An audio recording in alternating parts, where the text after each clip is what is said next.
It's been a while since we've had a Rant Files, and of course, as expected, it's one of Bethesda's games. Well, we come to expect glitches and bugs and all that stuff with anything that Bethesda touches, at least in regards to directly. The Doom games are fine, Wolfenstein is fine. Those things seem to be developed by another type of studio, and Bethesda just produces those. Those games tend to be fine. But then we have games like Oblivion, Skyrim, Fallout 3, and the other company developed, but they used the Fallout 3 engine or whatever, Fallout New Vegas. All four of these games are bug-ridden nightmares, and they tend to be cache-ridden nightmares. Cache as in C-A-C-H-E.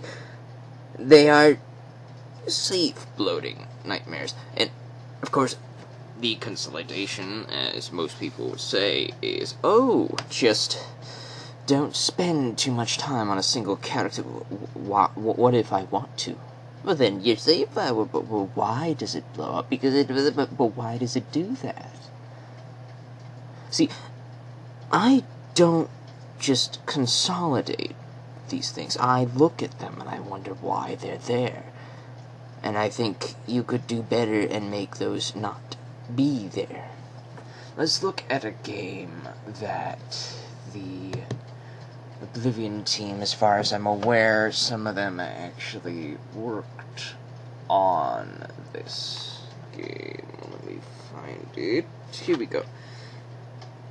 I believe this one's it. Reckoning. Kingdoms of Amalur.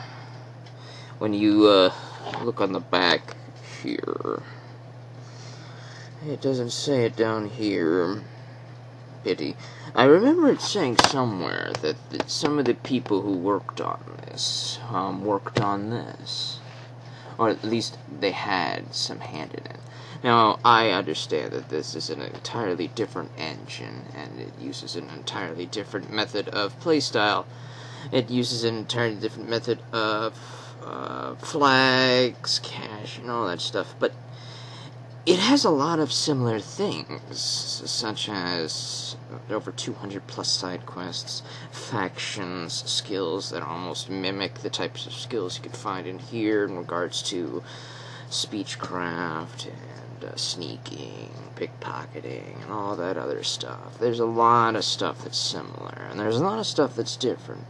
The reason why I pulled this out to talk about it, though, is the fact that I've played only one single character in this game, and I did everything. I did every single side quest, I did every single faction, all the DLCs. I had both expansions, and I had the House of Valor, which I believe was free. I had all of it. I did all of it. All of it. Everything on a single file. And not once did I experience frame lag. I didn't experience slowdown. I didn't experience crashes, freezes, any types of those bugs. This was a very well-made game that lasted the entire playthrough. I had over 400 hours clocked on a single character, and I explored every single inch of the world map. I went to every region. I did everything that you could possibly do in this game, and I didn't have any problems. But let's look at Bethesda's games. We have Fallout New Vegas, which is produced by Bethesda, but it was using this game's engine. Because basically, when you play this game and then you play this game, you see that they're mirrors of one another. The graphics are almost exactly the same. Almost everything looks exactly the same. You could say that this is probably because of the plagued development time being so short. And you're right on that. And then let's find the other one here. Here's another contender. Skyrim.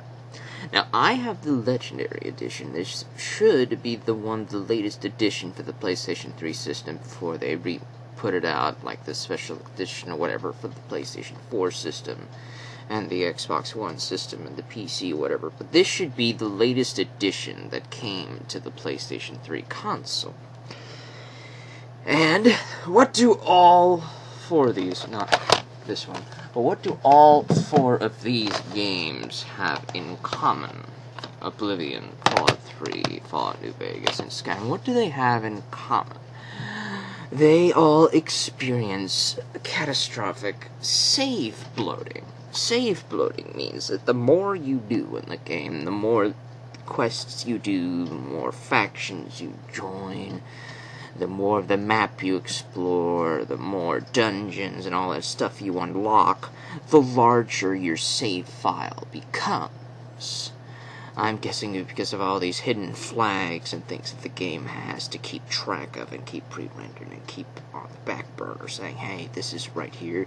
Oh, hey, you bumped into this carrot and now it's on the floor in this house. So we need to remember that that carrot was on the floor in this house because, God forbid, we don't put it back the moment you leave the house because who gives a crap about a carrot being on the floor in that house? But they keep track of everything. Everything. If you go into a house and you see a table, place setting full of all that stuff, and you see a carrot, like 20 plates and all the goblets and forks and knives and apples and sweet rolls and whatever, and you pick up just one carrot, you'll notice that all the items suddenly just like shift just slightly because they were like sitting rigid, right? But then when you pick up the carrot, suddenly all those items just shift slightly. Well, now every single one of those items now has a flag in your save file that the save file keeps on the back burner for a few days until, I guess, 3 in-game games or something passes. But until that happens, there's a bunch of flags for all of those items that just got nudged slightly.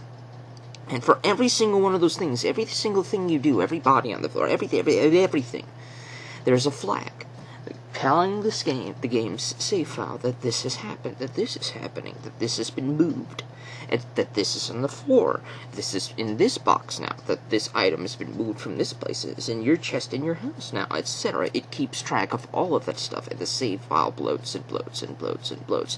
The more quests you do, the more flags get flagged, and it bloats and bloats and bloats and bloats. And I guess the higher it goes, the buggier it gets.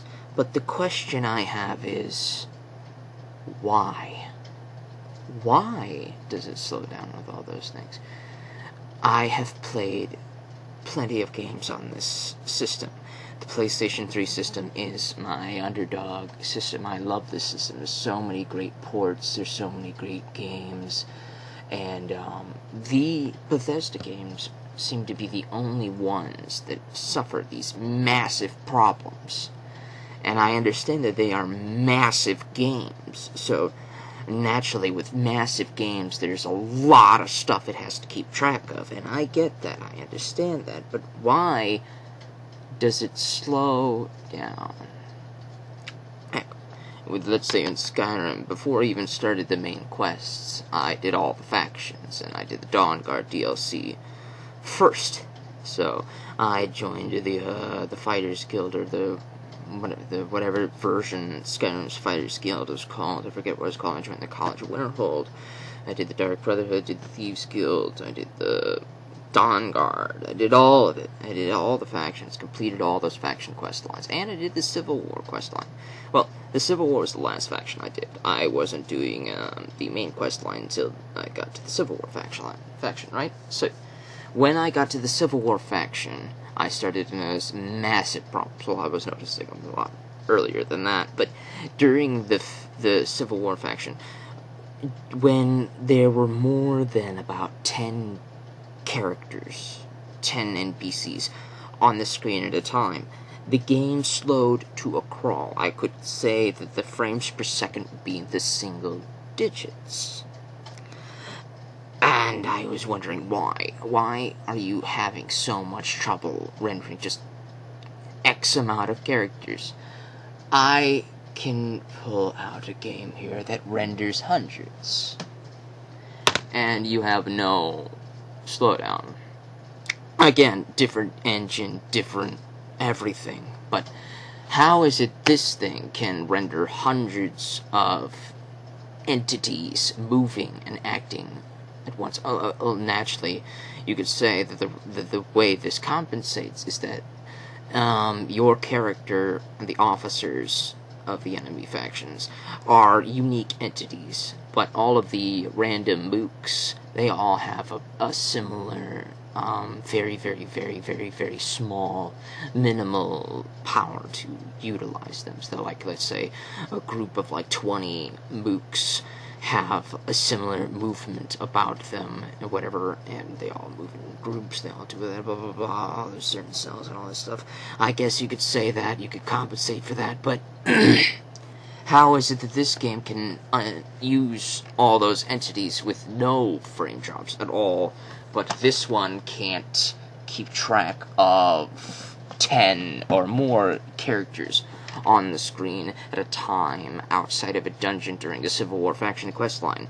It became so absolutely unplayable that I was hoping I could press the start button to get to the save, make a save file, exit the game, come back, and hopefully I would be able to complete this cell, kill all the enemy faction or whatever, to end this nightmare of a slowdown. And once enough enemies have been killed, the game sped up again. So you could say it was just because of those enemies that was causing all of this slowdown. But how come it takes so much power to keep track of that, right? With all the other flags, hundreds, thousands of flags for every single moved carrot in a house that you don't really experience too much slowdown for, how come 10 NPCs give you a massive slowdown? What is the deal there? I don't understand. I'm not a developer for these things, but I feel like these could be mitigated. I believe that they have been on things like the PC, but the problem is they've been fixed on the PC for years before this edition came out, as far as I understand, the unofficial patches and all that stuff. And the question is, how come unofficial patches fixes things that the company themselves don't fix? Why haven't they patched it? Why haven't they done it? These questions you ask, and you wonder why they're still there. You would think that once they brought these issues to the attention of the people who make these games, they'd go like, maybe we should fix that, maybe we should patch that, maybe we should do that, you know? So, like, let's say you're a content creator, you're an author, and somebody comes up to you and says, hey, your book, seems to be a typo here on this page. And the author looks through the book and sees the typo, and they go like, oh, crap. Alright. Well, they reopen their manuscript, and they fix the typo, and then they republish. And then, on that next wave, that typo is fixed.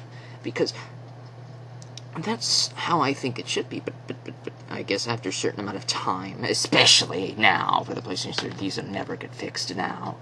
But you'd think that before that time period has come, all these bugs would have been noticed, and they have been noticed by the players within, like, the first year. But they never get fixed. They never get fixed. They were noticed in their first game on this PlayStation 3 system. They were noticed here, and they weren't fixed here. They weren't fixed here, and they weren't fixed here. With each progressive game, you have years in between. You have at least 6 years in between these two releases, and they don't fix a lot of the issues that this one has. They fix some, and then this has its own separate issues that this one probably doesn't have. But it's like, what's the deal? We have all of these games, and I understand that this is made by a different company, but it's basically the exact same engine as this. So basically, most of the problems this game has, this game also has. But this game also has plenty of other problems too, and it has a lot of slowdown problems. If you try to go into the Hoover Dam area in this game, once your save file has reached like about 6,000 to 8,000 KBs and up in your save file, if you even enter the Hoover Dam, your game's going to freeze. So what I have to do to compensate for that when I was playing this game was I enter the Hoover Dam and I press start. I'm spam pressing the start button just to pray, to hope I could get to the start button before the game freezes. And then I save the game. And then I exit the game. And then I have to re-enter the game. And then I have to load my save file. And then I load in inside Hoover Dam without the game freezing. In fact, everything's running fine now as soon as I get into Hoover Dam. But it freezes when you try to load into Hoover Dam. I don't know why. I don't know why. And they haven't fixed it in the Ultimate Edition. They haven't fixed it. Because I am fairly certain that this issue was found in the original version of Fallout New Vegas, and they didn't fix it. So when they make the Ultimate Edition, they didn't fix the issue. And I am fairly certain that they would have been made aware that the issue was in this game, you know? So, I don't know. I'm just yet another dog onto the massive dog pile talking about the bugs and glitches in these games. And they are amazing games. They are. I'm gonna say that they are amazing games. Even Fallout 3. Amazing games. Amazing open world sandboxes that you can get lost in for hundreds of hours. But why is it these games, these engines, are the most buggiest engines I have ever encountered for the PlayStation 3 system? Because all four of these are ports. They're ports. I'm fairly certain they made this for the PC and the Xbox 360 in mind. And then they ported this to the PlayStation 3 a year later. I believe that's because the PlayStation 3 wasn't out yet. Or did it release in the 2006? That's something I'm going to have to look up. But it's a fairly early launch title. It released in 2007. I believe the PlayStation 3 was out in 2006, so I don't know why they didn't port it there. Maybe they had a contract with Microsoft, so they released it to the 360 and PC a year earlier. Whatever. And they had DLCs released periodically over the months. On the 360 version, they had this dumb thing called Horse Armor. They had a lot of plugins like the Thieves' Den, the Mage's Tower, the Orrery, and a bunch of other things that they added into the game, that they patched into the game. These entities exist in the game, but they are locked that they are locked from you, that you are unable to access until you install the plugin, right? So that's what the progressive patches for the 360 version that they made for this game, right? So when they ported this to the PlayStation 3, it was roughly a year later, after they had all those plugins. So they're basically porting the patched version of Oblivion with all of those plugins, the Orrery, the Thieves' Den, the Mage's Tower, and all those things.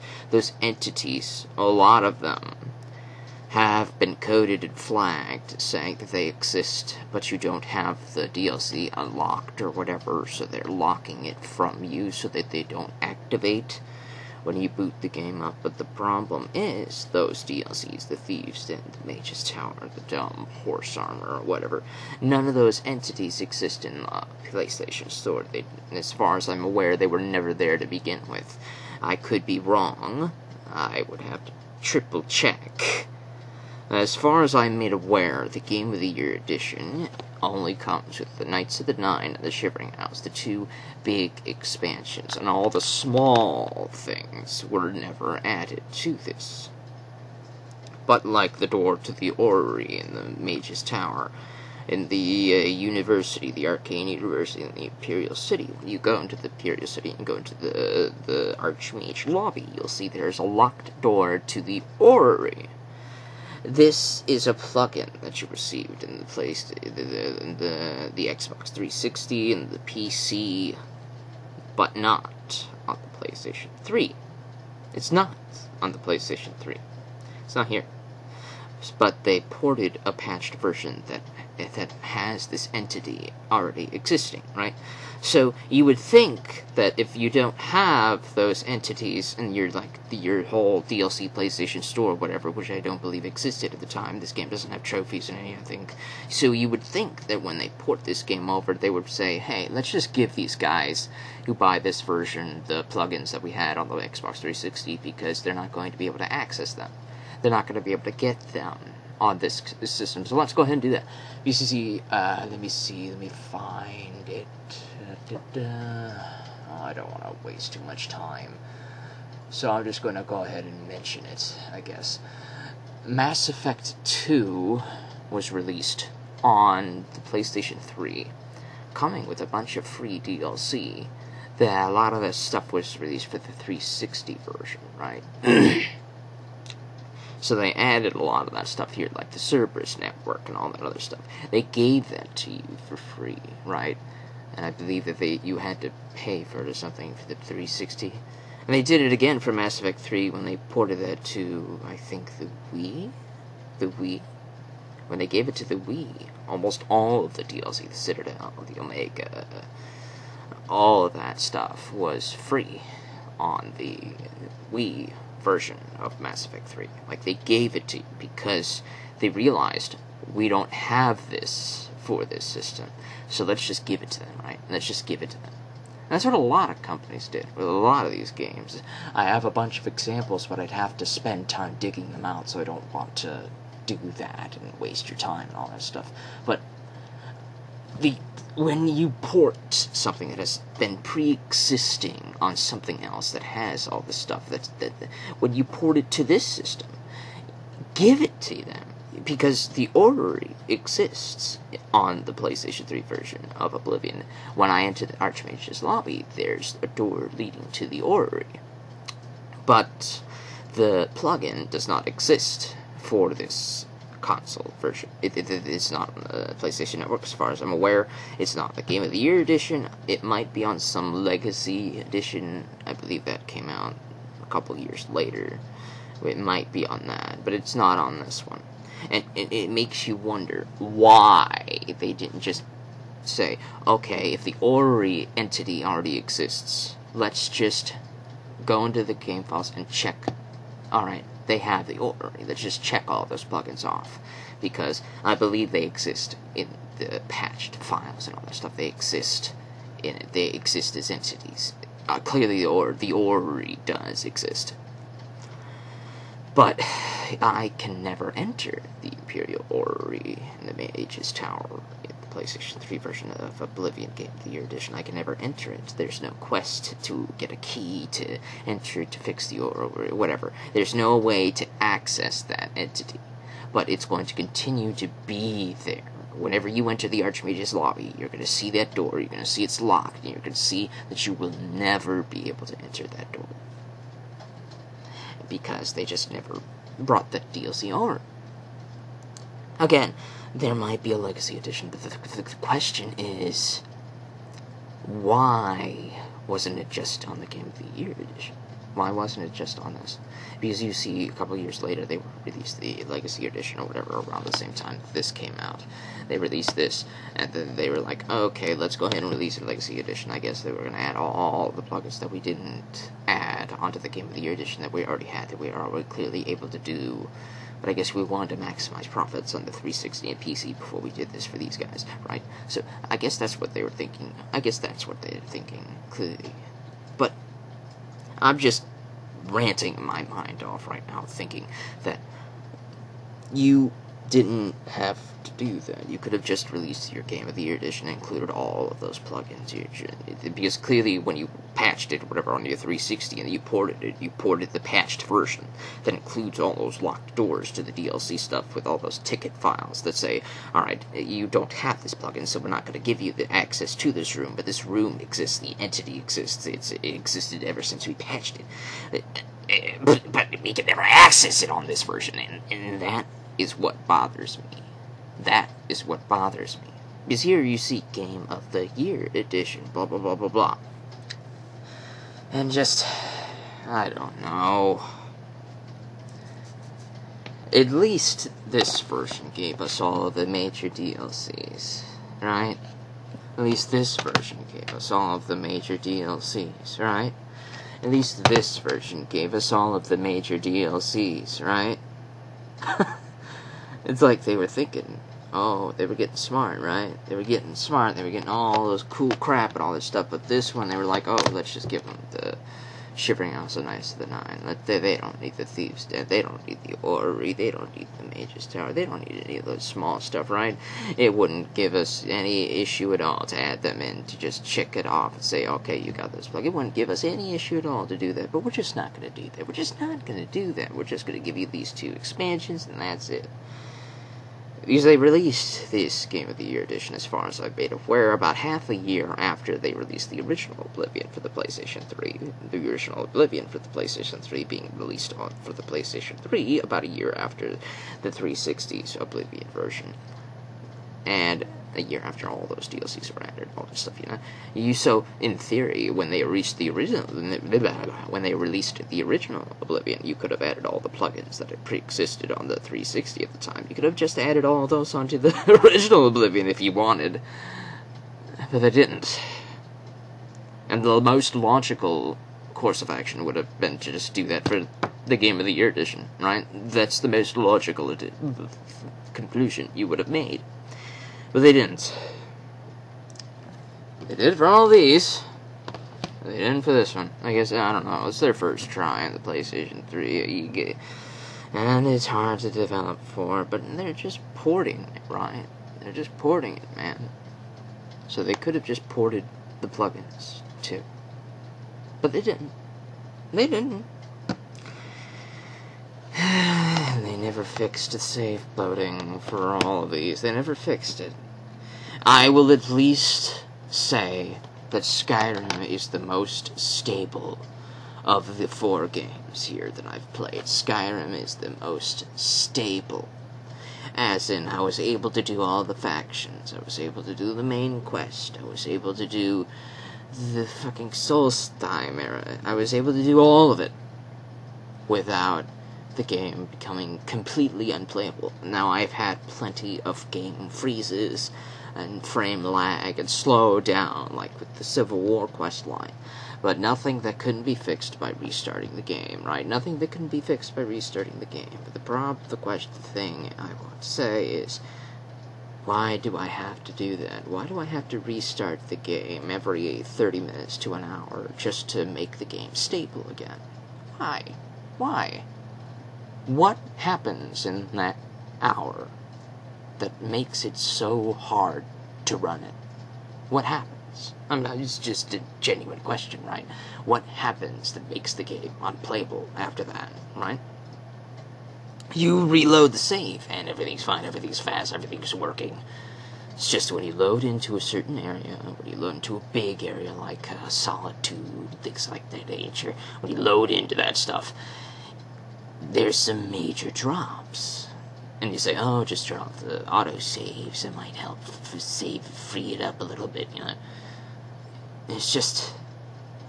And another thing I want to talk about with this one, after I reached about 10,000 megabytes and up, I had a save file eventually getting to about 14 to 15,000 kilobytes, not megabytes, kilobytes. 14 to 50,000 kilobytes in a save file, right? I was eventually getting up to there. And when I'm in Solstheim at the time, this is the last thing I did in the game before I considered it completed. When the game would autosave, when the game would save, the hard drive would make clicking noises. It would make clicking noises. It would make me think, oh man, is the hard drive failing? Is it dying? Because I had just recently purchased the PlayStation 3 system at the time. It was fairly well made, it was fine with all the other games, but it was clicking when it was saving for Skyrim. And it was only for Skyrim, it was for nothing else. It was making clicking noises when it was trying to save. I don't know, but just another bug to the pile, I guess. You guys have 30 minutes of me just ranting about these games, but ultimately what I want to say is I love these games. I do.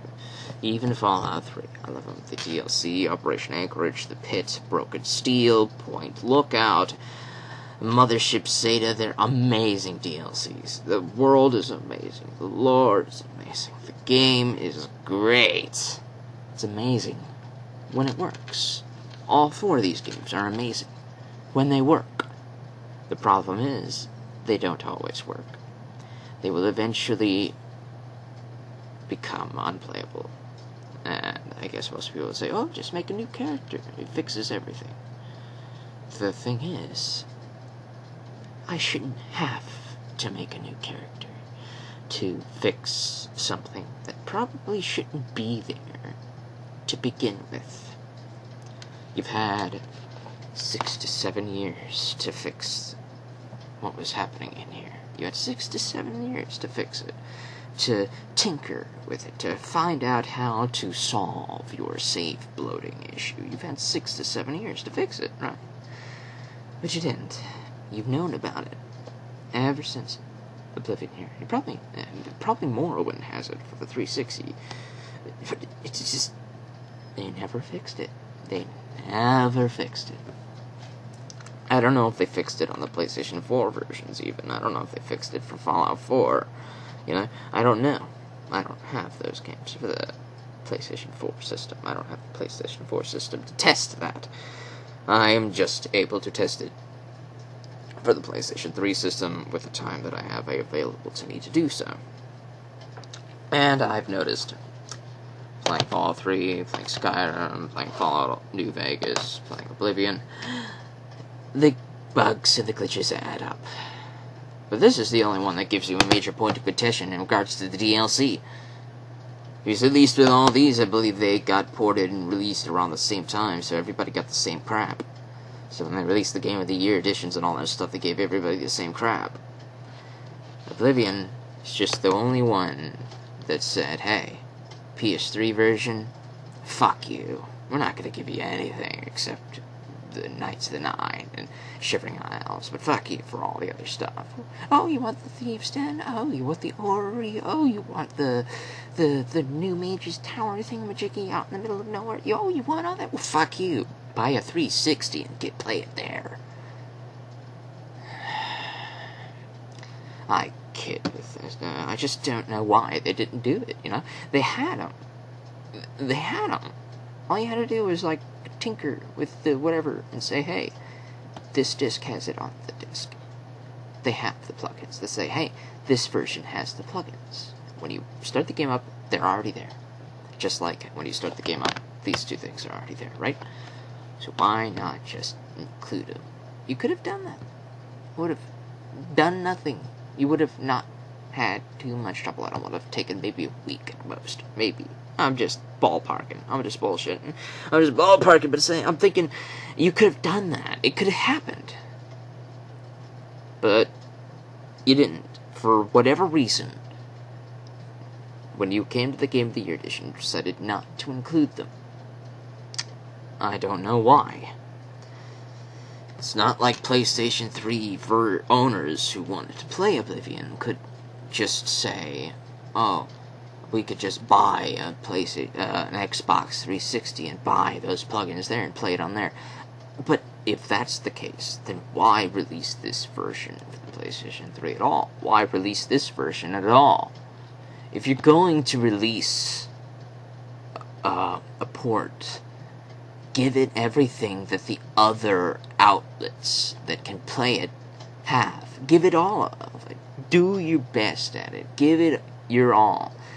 If you have the Thieves' Den, the Orrery, and all that crap on the 360 version, give it to the PlayStation 3 version as well. Or don't port it at all. This has been a Rant Files.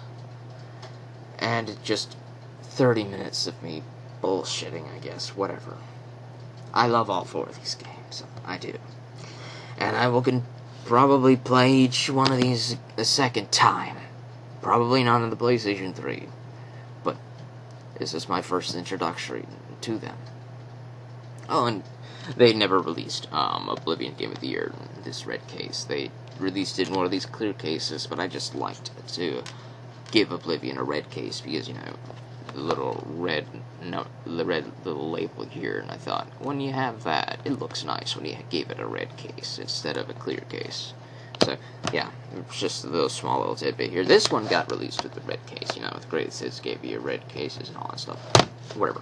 Anyways, remember, be imaginative, my friends.